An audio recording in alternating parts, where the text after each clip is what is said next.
ito guys ating plywood. Yan. Yan. Hanggang doon sa likod. Ang ginano nila ginagawa. Mamaya. Dito sa kabila naman. Ito guys yung gagawin natin. Oh. Yan. Guys, let's start.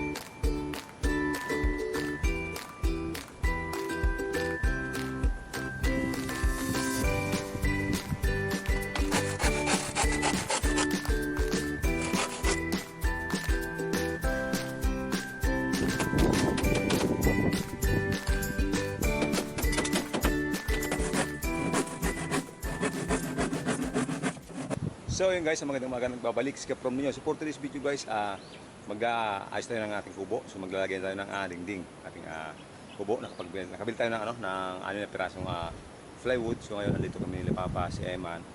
So yun, gumagawa sila. So ako guys, ang gagawin ko after na nilang yun, habang gumagawa sila, ako naman ay magbabarnish. Kasi para mas maganda guys, tingnan, barnish natin yung ating dingding. So ayun.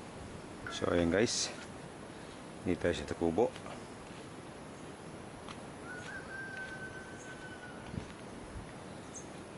So ito guys ating plywood. Yan. Ayan si Budoy. So ayan guys, dito tayo magbabarnish guys. Ito, yung area na to. Itong mga dingding lang. Yan, hanggang doon sa likod magbarnish tayo. Yan sila Papa, si Eman, ayan.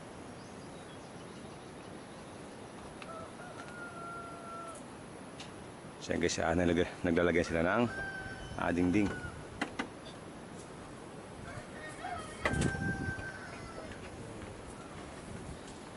Ayan, isang side pa lang ang ginagawa. Mamaya dito sa kabila naman. So ayun. So tayo guys, magkuha tayo ng lalagay ng varnish. Tapos magbarnish tayo dito. Ayan, tara.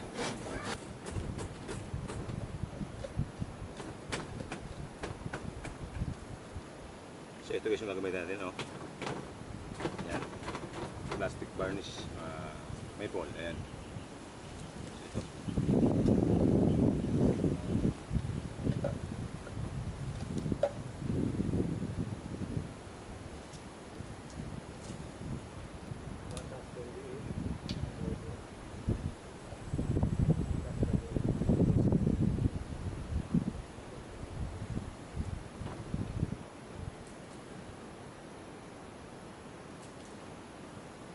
Okay guys, let's start.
So yun guys, ito yun yung ating number nisan.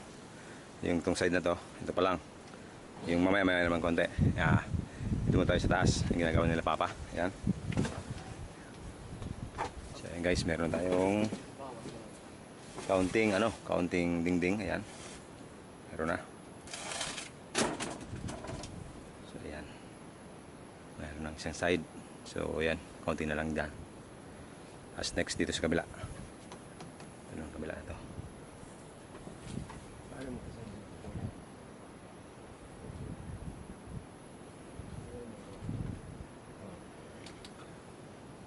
So ayun guys, tayo ipapatuloy natin yung pagbabarnis. Ayan. Ito sa kabila guys. After doon, ito. Tapos yung sa may gilid na yun.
So yun guys, natapos natin yung isang side na to. Ayan. Ayan siya guys. Malinis na tingnan. So ito naman guys ang tira natin. So may pinto. Ayan o. Meron pa tayo dito titirayan guys. Tapos itong side na to. Ayan o. Yung ito yung mga tawag doon. Mga poste-poste guys. Yan yung isusunod natin na pinturahan. So ayan guys. So tara simulan natin to.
So yun guys, malapit na. Malapit na matapos ang ating pagbabarnis. Kaya palagis yung kwarto natin. Ayan, may mga covered na. Yung side na yung guys, okay na. Yung dito na sa kabila. Tsaka yung sa harap. So yan nating magiging kwarto. Ayan.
So yun guys, natapos na tayo mag-varnish. Naubos na yung varnish natin guys. Pero hindi pa naman totally tapos yung ano, yung ating dingding, yung varnish natin. Kaya lang wala tayong ano, kinulang yung ating isang boteng ano, isang varnish. So ayun guys, ipakita ko lang sa inyo yung hindi pa natin na varnishan.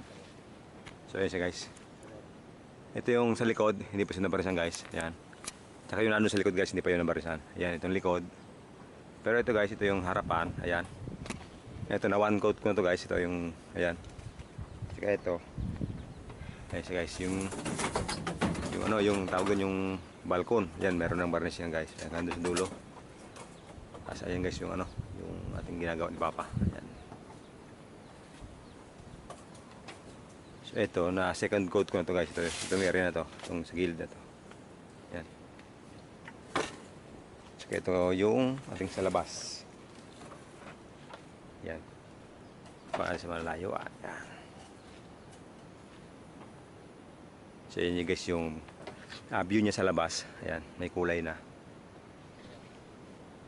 Pero mas maganda sana pala yung kinuha ko yung varnish plain, yung parang gloss.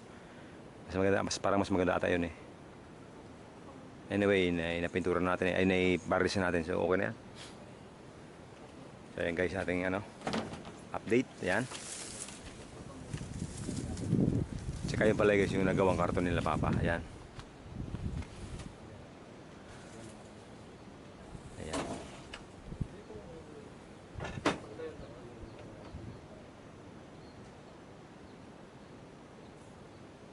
May kwarto na tayo guys. Ayan.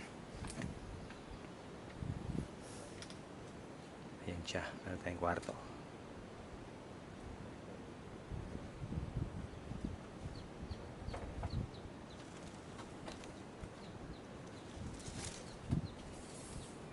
So ayan guys, ito na yung ating kubo. Ayan.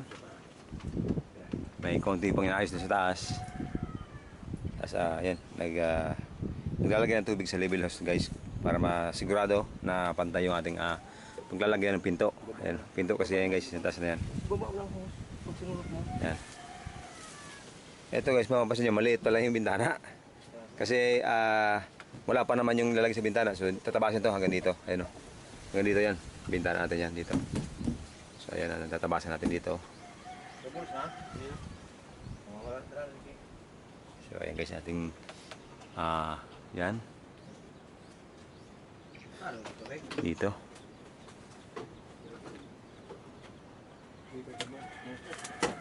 So ito guys yung ating magiging view kapag natapos natin ang kubo. Ayan. Habang tayo nagkakape dito sa taas ng ating kubo, ayan. Yan ating makikita, view. Yan.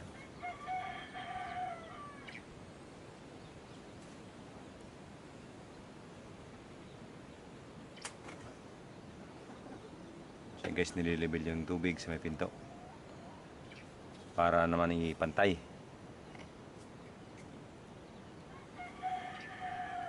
So yun guys, malapit na matapos natin kubo. So konting retouch na lang ito, linis, tapos na yan. Ito guys, pinag-isipan ko kung natural lang ang kulay ng plywood o magpipintura tayo. So hindi pa. Hindi pa natin alam kung anong plano natin dito sa dingding. Kung pipintura natin o hindi. Kung ano sa maganda, doon tayo. So ayun guys, ayun sila. So ayun guys, pakita sa inyo, mamaya hapon naman o kaya bukas, medyo tanghali na. Hindi, medyo talaga tanghali na. So ayun guys, ayun na nagawa natin. Ayan. Ayan yung si Boss Eman. Ayan. Ito nga yung labaris natin guys, okay na. Ayan. Ayan si Foreman.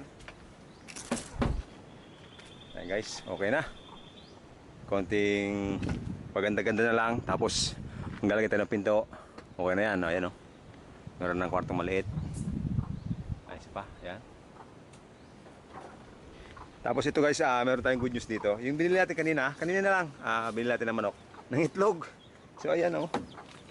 Ayan guys. Yung isa ng itlog. Ayan o.